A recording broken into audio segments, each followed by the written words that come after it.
The following is a special presentation of Tony Kurre Radio. Welcome back to the award-winning Keefer and Kurre. Of course, you can see Kip Patone every Saturday morning, 10:30, 11 o'clock on ABC 3340's The Starting Lineup. Well, we're getting ready for college football, less than 100 days away from pro stuff as well. So we'll get ready. I know it's very, very exciting. But on this particular Keefer and Kurre, we have Father's Day coming up this Sunday, and you and I are fathers. And, yes. And I think we both respect and love each other for what we do for our kids. And I certainly know what a wonderful father you are and all the things you do for your kids. So today I want to talk about back dads. at you. Thank you. And I want to talk about what dads want. Every 3.24 seconds, a dad acts like a buffoon.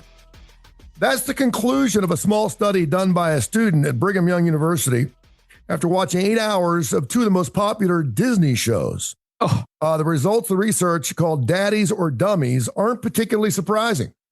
Erica Sharner did a study in the Journal of Broadcasting and Electronic Media, found that the number of times a mother told a joke at the father's expense increased from 1.8 times per episode in the 1950s to more than 6 times per episode in the year 2020. Today's sitcoms, by contrast, often shows dads just trying to act like mothers have traditionally done it and failing miserably. In the episode of Blackish, the mother and the father learn they haven't been saving as much money as they should have. The father, played by Anthony Anderson, was supposed to be in charge of the finances. Not only does he prove to be an incompetent money manager, his wife, played by Tracy Ellis Ross, also says that if he doesn't get his act together, then he's going to have to start dealing with the children's lives more, taking them to doctor's appointments, worrying about their schedules, etc. Fate he seems to fear more than death itself. Not only has Anderson failed in his traditionally male role, but the assumption is that he'd be a total disaster performing his wife's duties. So here's what fathers really want. And this, according to a wonderful article here in the Seattle Times called... Another real bastion of sanity. Actually, this is pretty good. More American dads prefer presents over presents for Father's Day. Dads are spending more time than ever on childcare and interactive activities with their children. Dr. Will Courtney, psychiatrist, founding editor of the International Journal of Men's Health, agrees today's dads are definitely more involved with parenting. In fact, the time fathers spend with their kids has increased over 300% since the 1960s. This is good for both kids and dads, as kids with fathers and involved fathers do better in just about every way they can measure. And so 15% of dads this Father's Day, according to this article, say they want to change the pace this year. No gifts at all.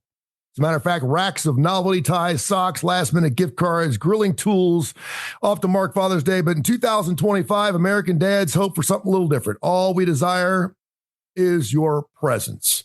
What they want most is to spend time with their kids. Nearly 60% of them, in fact. Others rank a special meal, practical gift, or a day of relaxation high on their list. But in this particular case, dads just want to be with their kids. Mm-hmm. And I think this is, you can kind of tell where fathers are with their kids and how many kids they got when you look at golf courses on Father's Day. Because Father's Day, golf courses are pretty full. It's because a lot of dads want to go play golf. Now, in our particular case, I feel like if it's Father's Day, I want to be with my kids. I don't want to be away from my kids. I know mothers like that too, and that's certainly great for Mother's Day. I mean, they watch the kids 24 hours a day. If the father's working, he's the breadwinner, and she's working her tail off, watching the family, and she wants a day of pampering at the Woodhouse Day Spa. I get that. She doesn't want to spend changing diapers on Mother's Day. She deserves to go out and do her thing. But in this particular case, and I have found this true, and I can only speak for myself, I just want to be appreciated. That's all I want. I've always told my kids, don't get me anything. A handmade card, just it's a thought that matters, just means so much to me. I just want to appreciate it. I want to hug, and I want to thank you for everything you do for me, Dad. I'll never forget about, I don't know, 6-7 years ago, maybe. My oldest son was about 10 or 11 years old. So it was probably 10 years ago. He had brought a go-kart over to the house, was one of my neighbor's go-karts, and it had fallen apart, and something was wrong with the carburetor on it. And I'm not a mechanic, but I can go pull a hood of a truck and look like I know what I'm doing. And I can change a spark plug, and I can change the oil on a vehicle and change some tires and do things like that. And I can usually look under the hood of a car and tell if something's wrong. and it wasn't running right. And I could tell what was wrong with it. And I said, well, I can tell you what's wrong with it right now, son. And he pulled this, oh, you think you can fix this, Dad? So you're going to fix the go-kart? And I was like, you know what? You go fix it yourself then. And I had my tools. I laid them down. I said, you go fix them then. And I thought to myself, would I have ever said that to my dad? Would I ever look at my dad while he had the lawnmower upside down, knowing he didn't know what the hell he was doing? Ever question my dad? Would I ever say, Dad, what the hell are you doing? Do you know what you're doing? Would you ever treat your father like a buffoon? Where are the days of the great fathers like Ward Cleaver? Where is Ozzie Nelson? Where is John Walton Sr.? Where's Robert Young? Is Jim Anderson? What about Charles Ingalls? Where is he at? Where's Mike Brady? Where's Andy Taylor? Where are these great dads? They're out there, and we're right here. And we don't need to be made fun of. For whatever reason, it's fun now to make fun of dads, and I'm over it. I'm done with it. And I just want to tell you, all my kids, and I know my kids love me, I like to be a buffoon. I like to be strange, but it's on. I'm self-deprecating. I think that's a wonderful quality about some people. I'm not an egomaniac, and I try to make fun of myself because life's too short, and I never take myself too seriously. But as long as my kids know who and what I stand for and what I am, then I'm all good. I know my kids are there, and I think that says a lot about being a father and what that means to my children. And so that's kind of what I wanted to get into today, because I know for a fact, just based on my experience with you, that you are exactly in the same boat. I know you go to the ends of the earth to be there for your sons, despite the fact that they're a little older than my kids. Yeah, and when you reach this level of the experience, and you started later than I did, because both of my sons are in their 30s. I've got one sneaking up on 40 already. Wow. So that's a sobering thought. But this is the stage for me where I see what. They're both very successful. They're both extremely talented, and all that's great. But the satisfaction is, and really what the whole idea of this exercise is creating quality human beings. And I see how they treat other people. I see the respect they have for their coworkers and their friends and people that they interact with. And every time I see one of those courtesies, anytime I see them display that kind of behavior, it's like, I don't care what the rest of the world thinks, because I have the gratification and the satisfaction that I did my job, and that's the most important thing. And you used a great word. If you're really truly a father to your children, all that you don't want any kind of reward, but appreciation is a great word. You just want, and even if they don't say it, if they appreciate you, in how they, interact with you, the things they say to you. I think I've told you before, my prized possession, when Case went to Las Vegas and bet on himself and decided this is where he wanted to live, and he was going to try to make his career. He started as an intern with the World Series of Poker, a game he knew nothing about. Wow, I didn't know that. Yeah, that was his first job in Vegas. Wow, that's amazing. That's awesome. And he made all the contacts. And by the time the World Series of Poker's 3-month run ended, because that's not just one tournament, that's a whole series that goes on all summer, he had made contacts and was hired by the Las Vegas Sun as a sports reporter. And so he bet on himself, and just the fact that he had the confidence and the perseverance to do that. But it wasn't long after that, probably 3 or 4 years, that he covered his first Super Bowl. And it was the Falcons and Patriots. It was down in Houston, and that was his first opportunity to go to a Super Bowl. What a great first Super Bowl, huh? Oh, man, one of the most historic of all time for Atlanta Falcon fans, a total collapse. But anyway, and Case being a Southeast kid, that was kind of meaningful for him, too. We never been big Falcons fans, but, that was kind of the team in the Southeast. Anyway, about a week after that Super Bowl, I got a package in the mail from Case. It had a bunch of, stadium cups for the Super Bowl. It had a couple of T-shirts and a hat. and it had a card, and the card was a thank you card, like a greeting card. But in that card, he wrote the words, I can't tell you what an experience this was, but I do want you to know that the entire time I felt like I was sitting next to you at that game. And the reason I felt that way is because you told me, since I could talk, that this was possible for me. And he said, and nobody's ever believed in me like you believed in me, and you're the reason that I was here. And this experience was as much yours as it was mine. Wow. Tony, it was the most meaningful thing in the world, and he did never have to give me anything ever again. That was the ultimate gratification and thanks. And the fact that my younger son, who's back here in Birmingham after living in Las Vegas, working for the same newspaper, the fact that my younger son still wants me involved in his life at 32 years old. He doesn't look at me like a buffoon. He looks at me as almost like a compadre, an associate. And that's the relationship at this stage I want. If they need advice or they want to talk about something, which is rare, but it happens occasionally, I'm always equipped to do that. But right now, I'm just enjoying the relationship with two of the most quality individuals I know, and they just happen to be my sons. You're about ready to make me shed a tear here. I have a son that's going to turn 21 later this year, and he really respects authority, and that's really important to me. Ever since he was 3 or 4 years old, I've always told him that anytime he sees a person in uniform, you must go over there, shake their hand, and thank them for their service. And he still does that to this day. He'll go across a restaurant and he does it without anybody even thinking about it, and says thank you for your service. And I want him to appreciate that. And I think a lot of kids his age don't necessarily do that, because I think when you respect authority, it doesn't mean you're a wuss and that you don't want to protest and don't want to have your own ideas. It just, you have to be in your ranks and respect that. There's good and bad,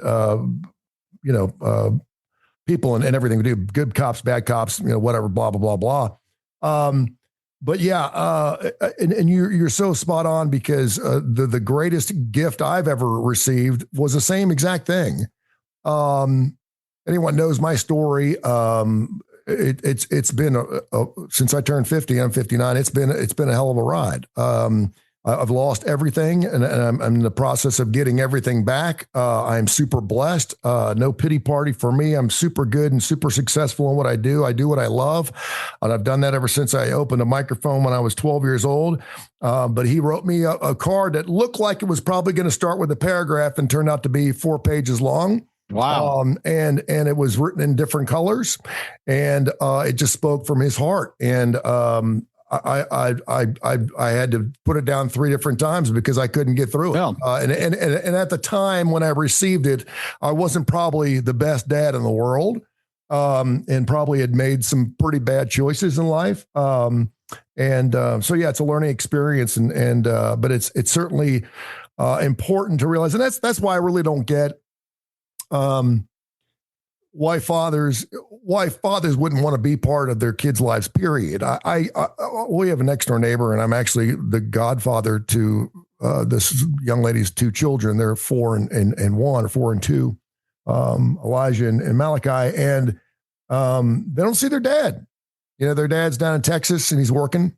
I don't know if he's financially responsible. I don't know what his situation is, but they never see their dad. And so he was in town just for a couple of days this past week, and came home, and they had a big celebration, and this, that, and the other, and off he goes. And I'm just like, I can't imagine. That was the worst part of my divorce. And I fought it tooth and nail. Everyone keeps saying that when you have children, it goes by so fast. It goes by so fast. Enjoy every moment you have with your kids. Well, take that and cut it in half, because I knew I was only going to see my kids half the time if we had dual parentship of our children. And I knew I was going to get that. But I mean, you cut that in half, see your kid, you're only seeing your kids, 14, 15 days out of the month. Hell no, I don't go on dates. I've never needed a babysitter. I've never hired a babysitter in 4 or 5 years since my divorce, because I'm going to be with my kids every moment they're here. That doesn't mean my kids don't have sleepovers. No, they do whatever they want to do. But I'm going to be there for them, because I know how quick it goes. And with that being said, I got a 21, an 18, and a 13 now. And I mean, it just flies by. And like you mentioned, you've got one that's coming up on 40 years of age. Being a father is the best job in the world. It's the most responsible and hardest thing you'll ever do. It is totally But it's different. the most important thing you'll ever do. It is the most important thing you'll ever do. And there's research, you look at it, we can always tell, by youngsters whether they had a father figure in their life. Definitely. And you can tell which ones didn't have a mother figure in their life, and they're different. They're different. When you see men with their fathers and they don't have mothers for whatever reason, it's a different type of relationship than when you see, and that's the one thing I see, I watch draft nights all the time, the NFL draft or Major League Baseball draft or whatever. And they're in the green room or the blue room, whatever you want to call it, and they're waiting for the phone to ring. And I always watch to see who the draft pick hugs first or who they're hugging when they get that call. And 99% of the time, it's their mother. Of course. And it should be. It should be their mother first. You should honor your mother. Mothers, I mean, gosh, they brought you into this world. They could take you out of this world. Without mom, you're not here, okay? And yeah, moms can do it without dads. They can be artificially inseminated. I get that. We don't carry children for 9 months like women do. And I couldn't even tell you how much we appreciate that. But I like to see who they hug. And then usually they'll hug their father. But you know what, Kip? Sometimes they don't have a dad to hug. No, that's right. I'd say half the time. And I put something out on social media a couple of years ago. I was like, where are the dads on this draft night? Where are the fathers at? And, someone wrote back, you better be careful, Tone. You're poking a snake here. And I guess you thought it was because the majority of the picks were African-Americans. I don't know. It wasn't a black or white issue for me. I was just like, where are the damn fathers at? Yeah.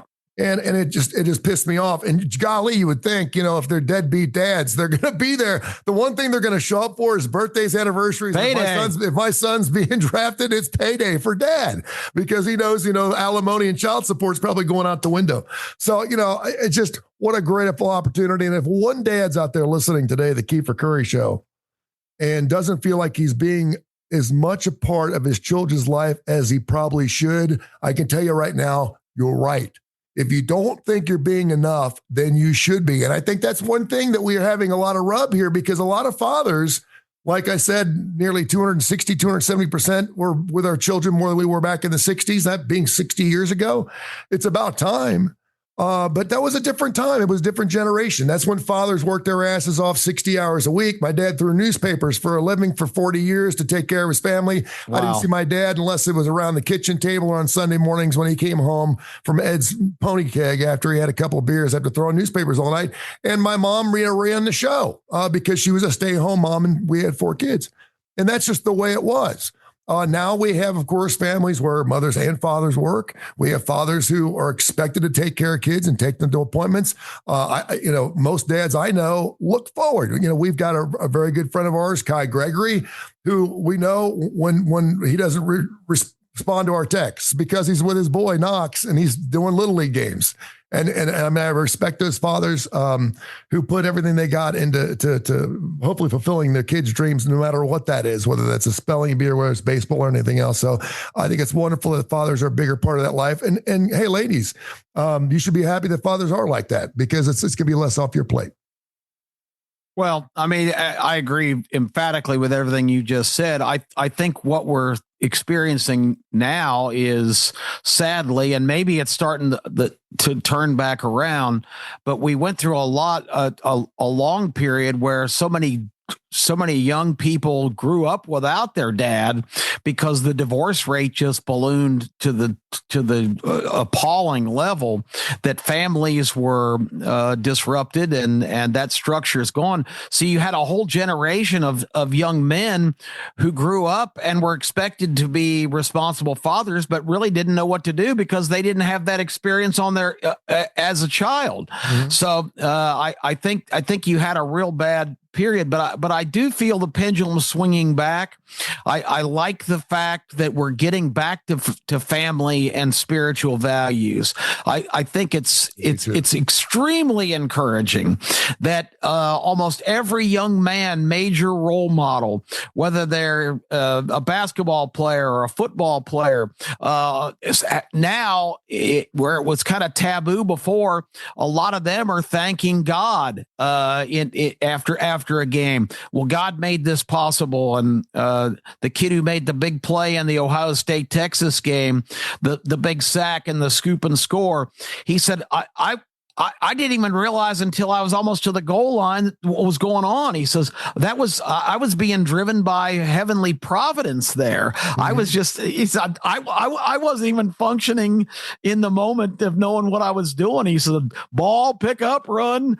He says, I'm going to have to go back and watch the play because I don't have any, he already kind of blacked out about it, but he's given all the credit to God. And that's a step in the right direction because, this whole kind of attack on families, this whole kind of government initiative to reward single mothers for having multiple children and really just kind of factoring fathers out of the equation.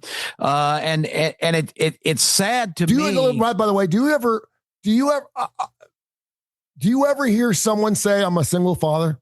I don't ever hear that. I don't ever hear someone say I'm a single father. I hear you're a single mother all the time. I'm on Facebook and I'm like, hey, I'm a single mother looking for blah, blah, blah, blah, blah. And I'm like, God bless you. You're a single mother. Well, you're single for a reason. Okay. I don't know what you did, what you decided to do.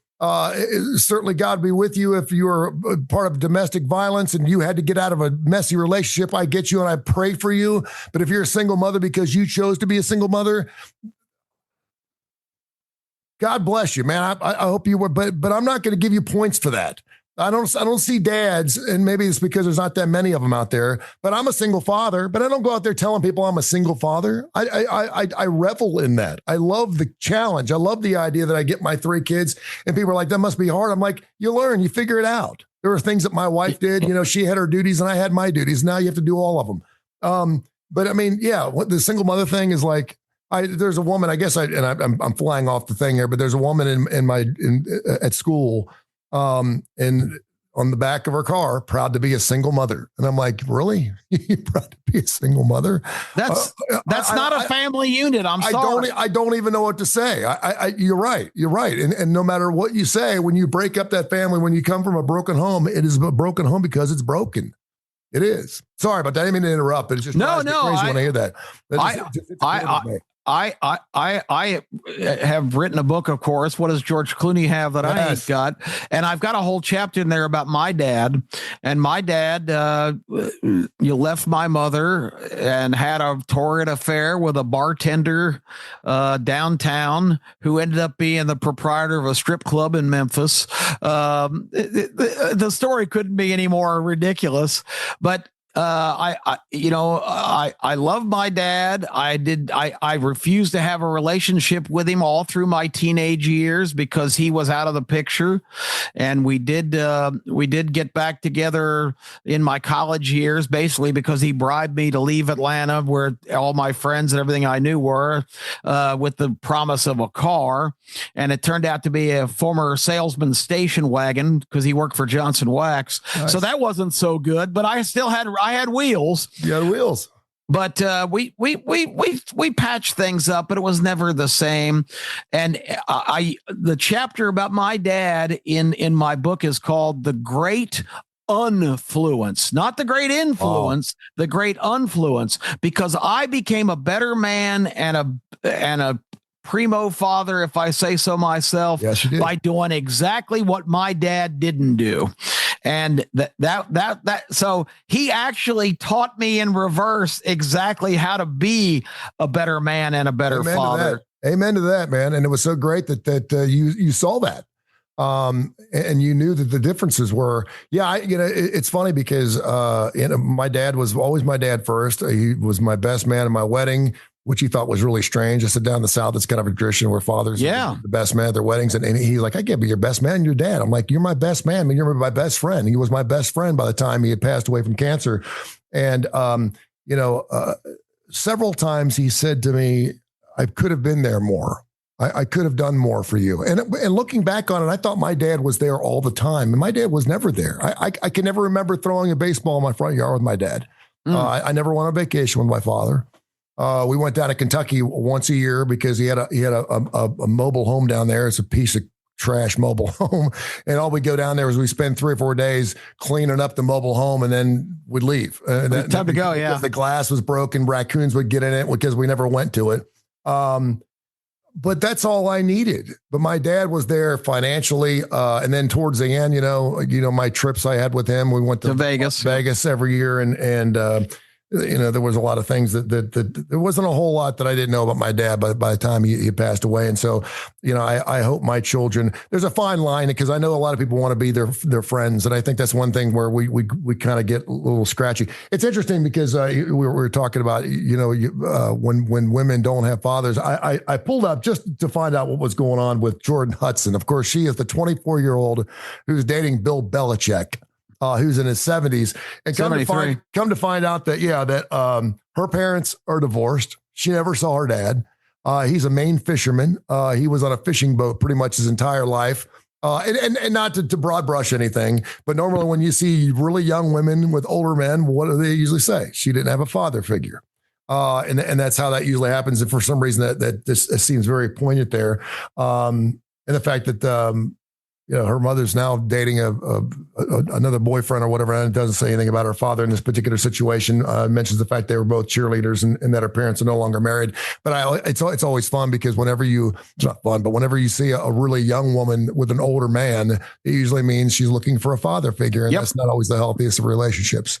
So yeah, and it probably the chances of success are pretty limited because that's not the right way. After all I talked about of what happened to me as a kid, my wife and I divorced, which would have been the last thing on earth. In fact, when she wanted the divorce, I refused to get legal counsel. I refused to participate. I wouldn't sign papers. I'm not in on this.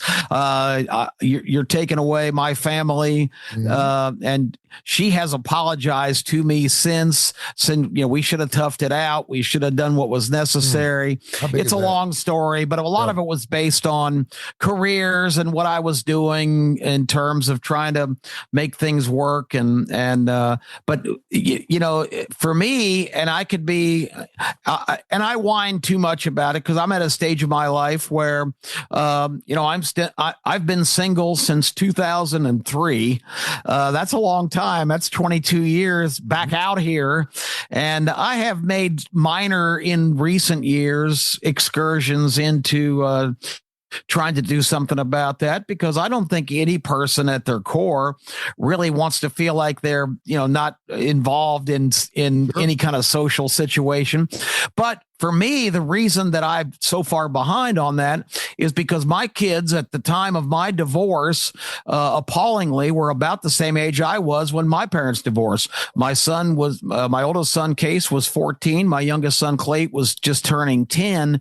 And Tony, I don't care, divorced or what, I was not going to miss my sons' lives. That was right when they were at a point where they did need me even more than when they were little kids. And so I refused. I didn't go out looking for somebody to take my wife's place. I didn't date. I mean, I was a dad. I was a professional dad during that time. I hear you.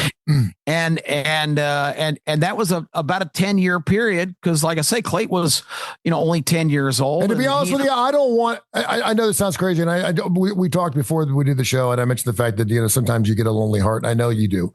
Because the love for your children is certainly a different love than you have for another person. Definitely. There's no doubt. But I wouldn't change anything different. And I feel like when God thinks my children are ready for me to move on with a relationship, then it will happen. But right now they got my undivided attention. But continue. But I applaud your efforts. I know you probably didn't want to be single for 22 or 23 years, but there's a reason why you're doing what you're doing, and it'll work out. Go ahead. Yeah. So that's basically, you just made my point. Yeah. I made a conscious decision that this was the most important thing, was my sons, not my personal relationships, relationships. And, so I got kind of behind the 8 ball, and now I'm at a stage when you get to this age, unless you find one of those relationships you talked about, which are not really real, to find somebody much younger. I guess that's a direction you can gravitate. But so many women at our stage right now have been burned and have chosen poorly and been with guys that have not fulfilled their promises. And I feel like I pay for the sins of a lot of their bad choices before.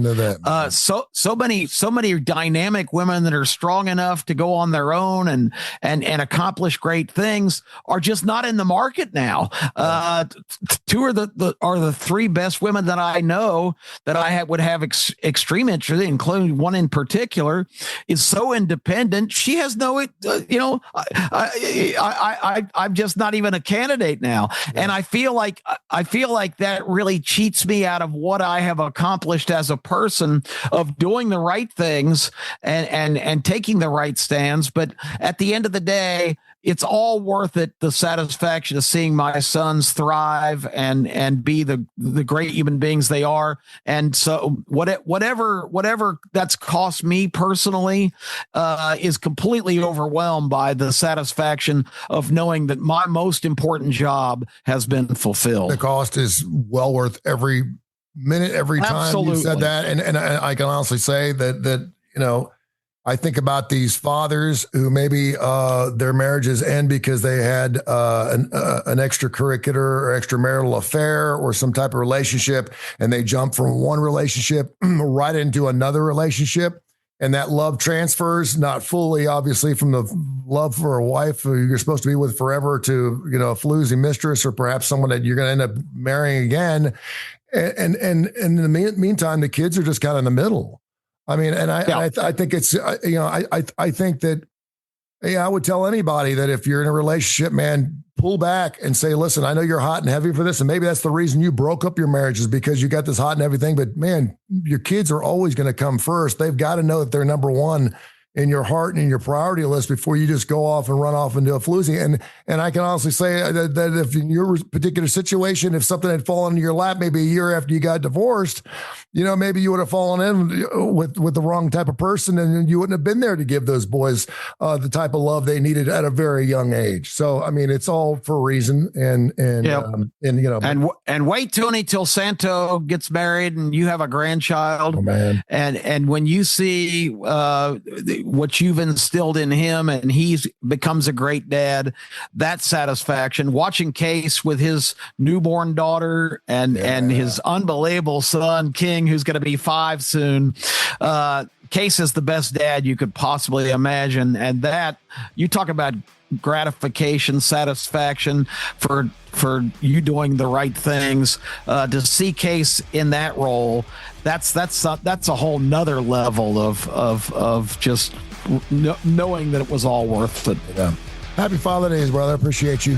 Thanks. Back to you. And you're smack dab in the middle of it. Like I say, mine are like my peers now. So that's a good phase of the whole thing too. This has been a special presentation of Tony Kurre Radio.